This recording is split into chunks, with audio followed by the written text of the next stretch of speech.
Hoy vamos con la revisión de una de las guías prácticas publicada por la Sociedad Internacional de Ultrasonido en Obstetricia y Ginecología ISOAB, publicada en enero de 2024, bajo el título de Guías prácticas para la realización de la exploración ecográfica fetal del tercer trimestre.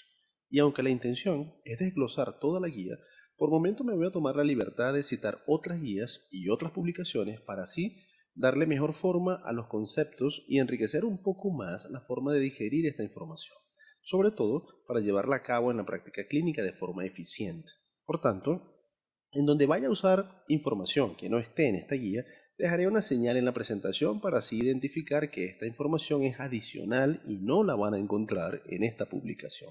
Seguro podrán identificarla porque el diseño de la presentación será distinto al del diseño de base. Sin embargo, dejaré las referencias bibliográficas para que puedan extender su revisión bibliográfica al terminar la disertación. Ahora, para comenzar, hacemos una pequeña parada en los argumentos de responsabilidad que emite la ISOAB con respecto al uso de esta guía o de cualquiera de sus guías. Y comienza de la siguiente manera.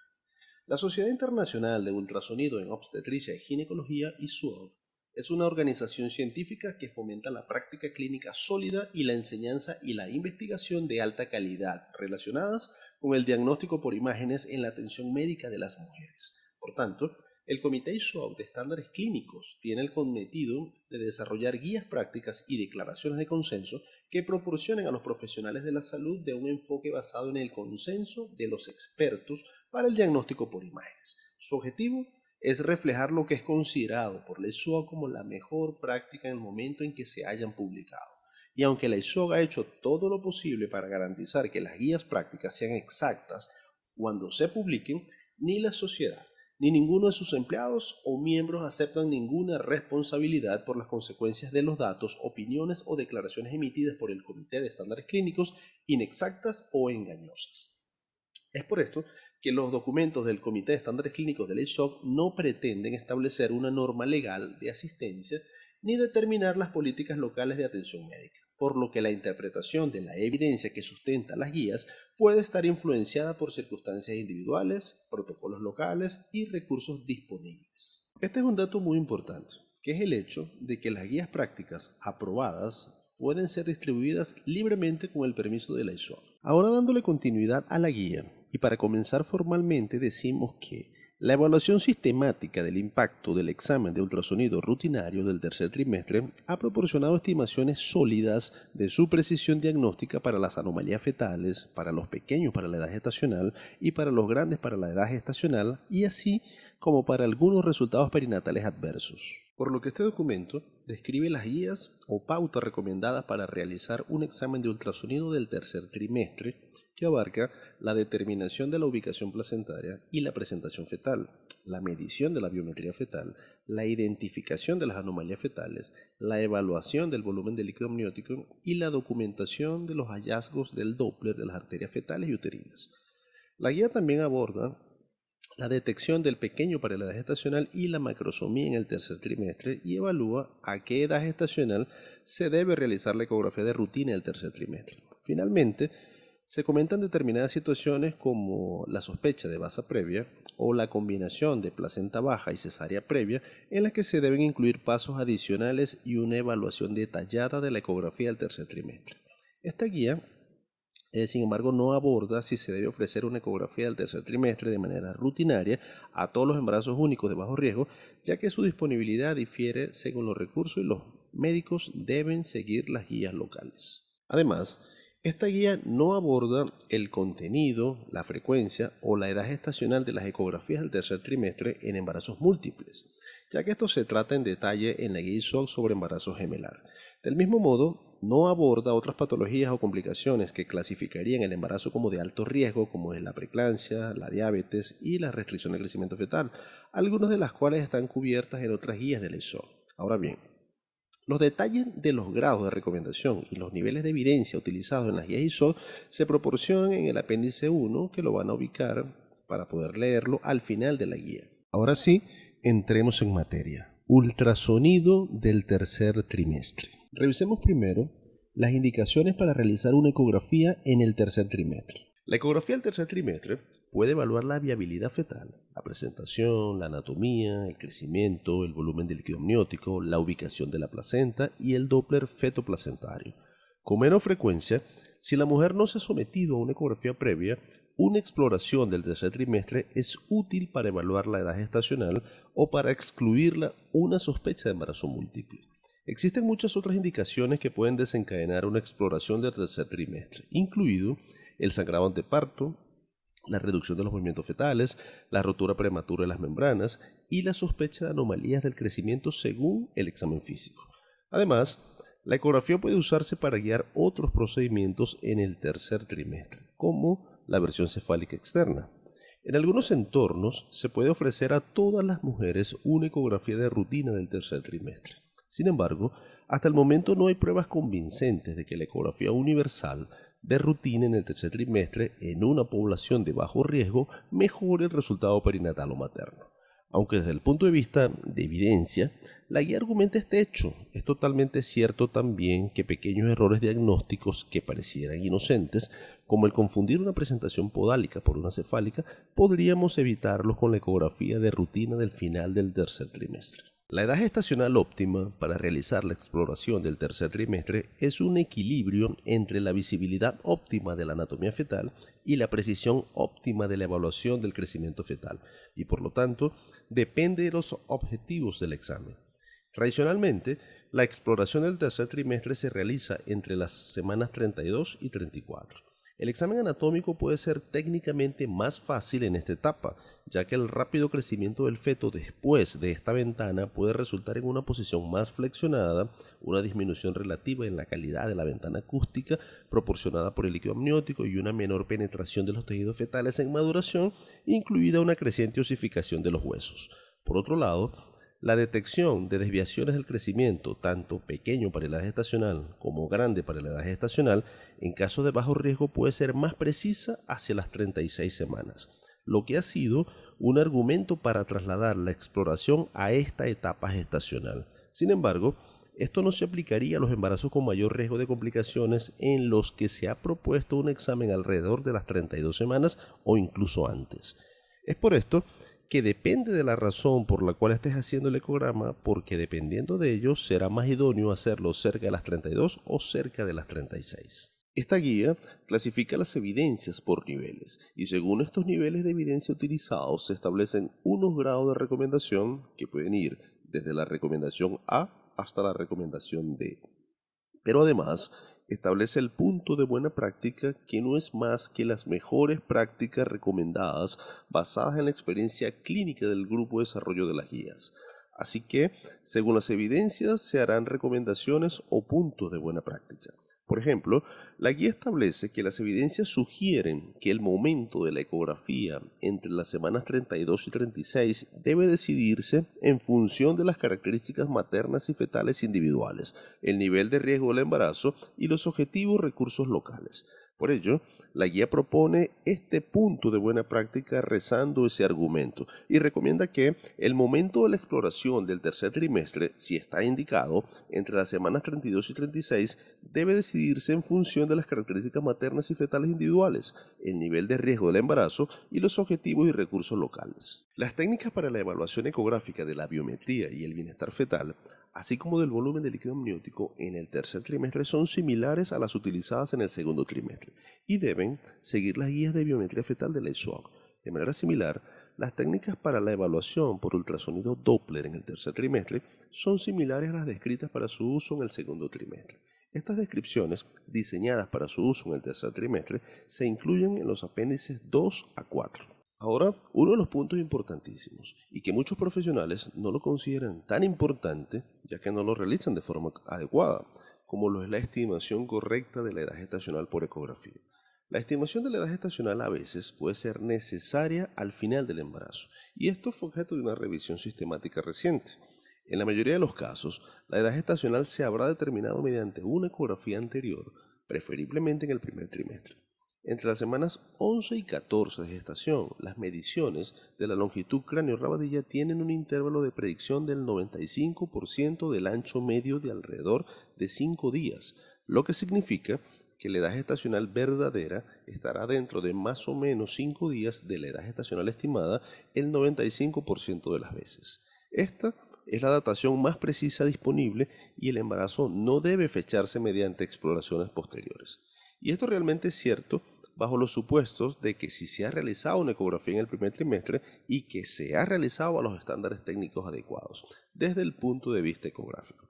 Porque nada hace tener un ecograma del primer trimestre pero que esté mal hecho, que no cumpla con los requisitos mínimos adecuados desde el punto de vista técnico de la realización de una ecografía. Por tanto, la verdadera edad gestacional o edad gestacional verdadera fue definida por el último periodo menstrual de la mujer determinado en la primera visita, que debe ocurrir en un momento menor a las 14 semanas de gestación, siempre que 1.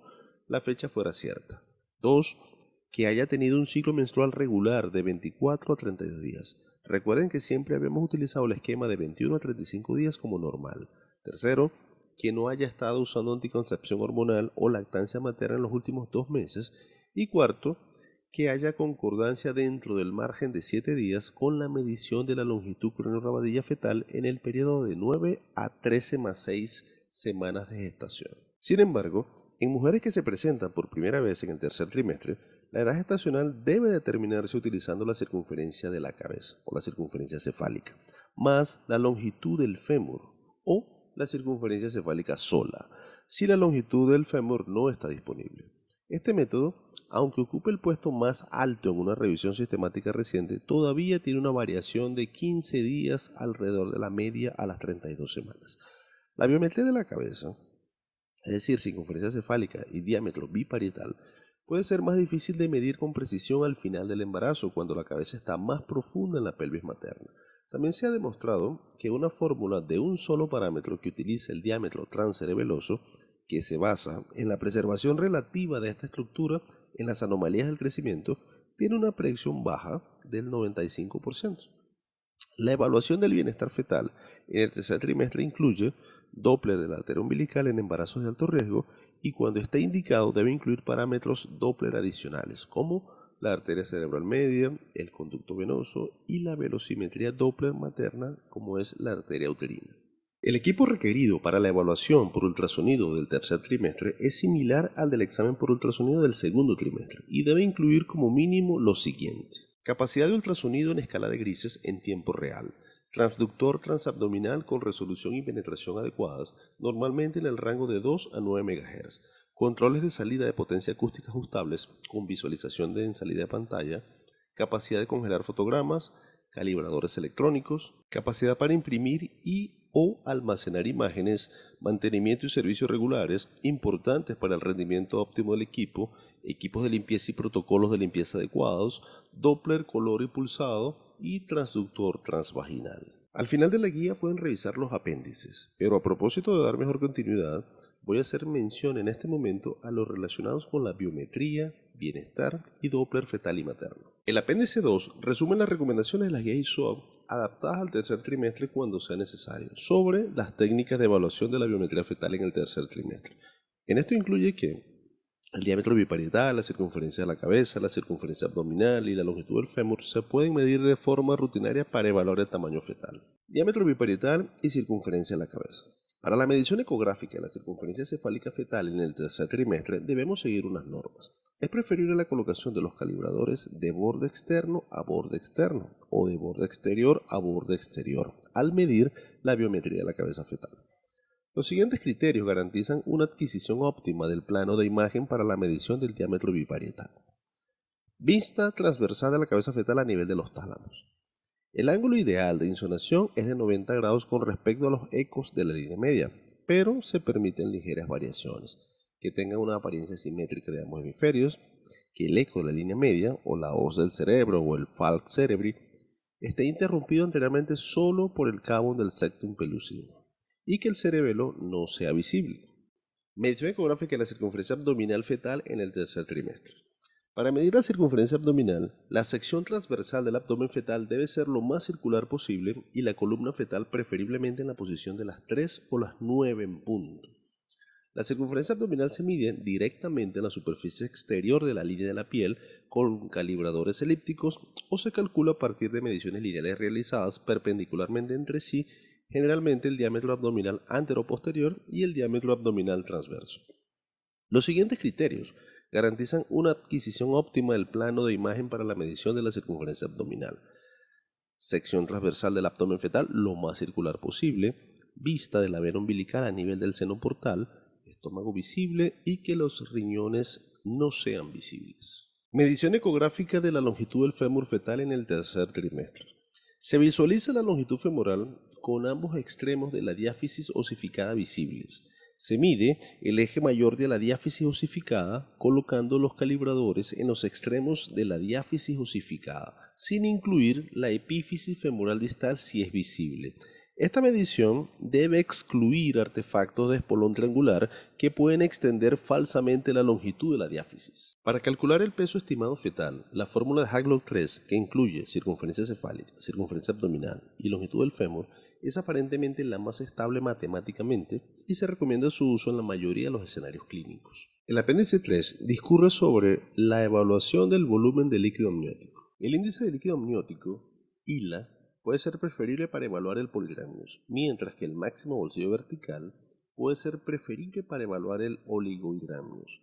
La cantidad de líquido amniótico debe evaluarse subjetivamente, definida como normal o anormal, reducida o aumentada, o semicuantitativa, midiendo el máximo bolsillo vertical del líquido amniótico o el índice de líquido amniótico ILA.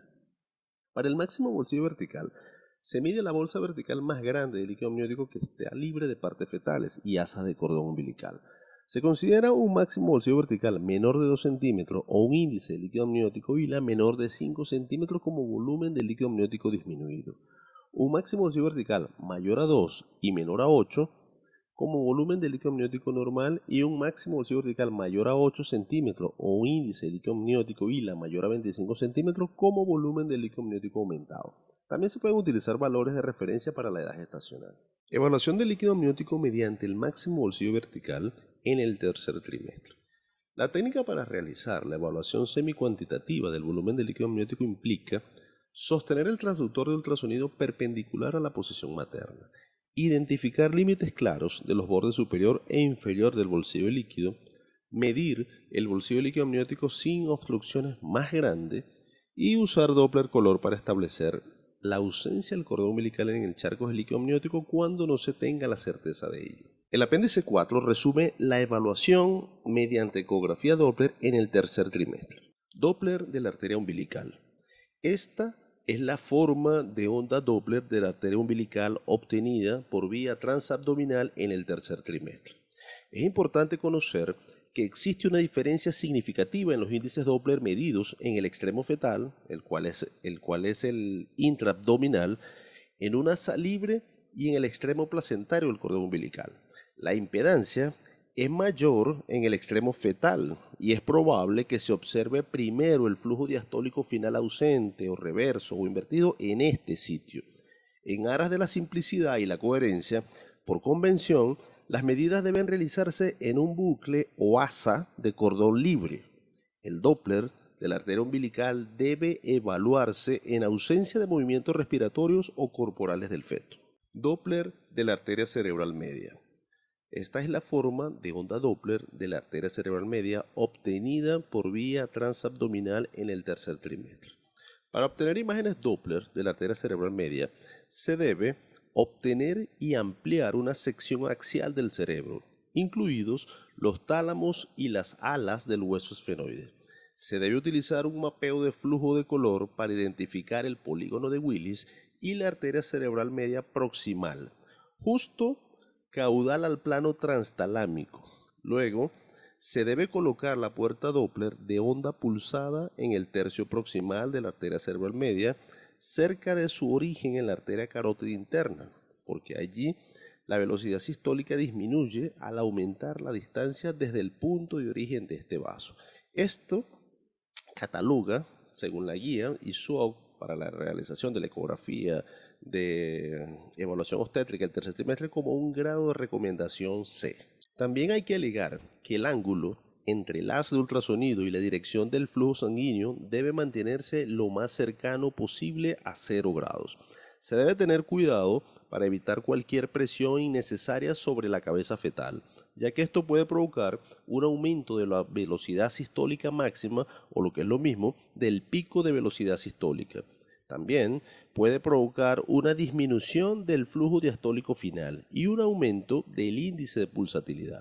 También se deben registrar al menos 3 y menos de 10 formas de ondas consecutivas. El punto más alto de la forma de la onda se considera el pico de velocidad sistólica en centímetros sobre segundos. El pico de velocidad sistólica se puede medir utilizando calibradores manuales o trazo automático. El índice de pulsatilidad se informa comúnmente mediante la medición de trazo automático, pero el trazado manual también es aceptable. El Doppler de la arteria cerebral media también debe evaluarse en ausencia de movimientos corporales o respiratorios del feto. Ductus o conducto venoso. El conducto venoso se visualiza en imágenes 2D, ya sea en un plano longitudinal medio sagital del tronco fetal o en un plano transversal oblicuo a través de la parte superior del abdomen, como la continuidad de la vena umbilical hacia la vena cava inferior. El mapeo de flujo color, que demuestra la alta velocidad en la entrada estrecha del conducto venoso, confirma su identificación e indica el sitio de muestreo estándar para las mediciones Doppler. El Doppler del conducto venoso debe evaluarse en ausencia de movimientos respiratorios corporales del feto también.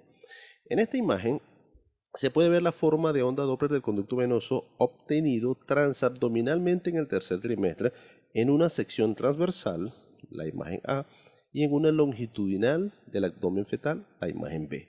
Doppler de la arteria uterina. La arteria uterina suele examinarse por vía transabdominal en el tercer trimestre. La sonda se coloca longitudinalmente en el cuadrante lateral inferior del abdomen, en ángulo medial en el plano parasagital. El mapeo del flujo en color es útil para identificar la arteria uterina, ya que se ve cruzando la arteria ilíaca externa. El volumen de muestra se coloca 1 centímetro aguas abajo de este punto de cruce. En una pequeña proporción de casos, la arteria uterina se ramifica antes de la intersección de la arteria ilíaca externa. En tales casos, el volumen de muestra debe colocarse en la arteria uterina justo antes de su bifurcación.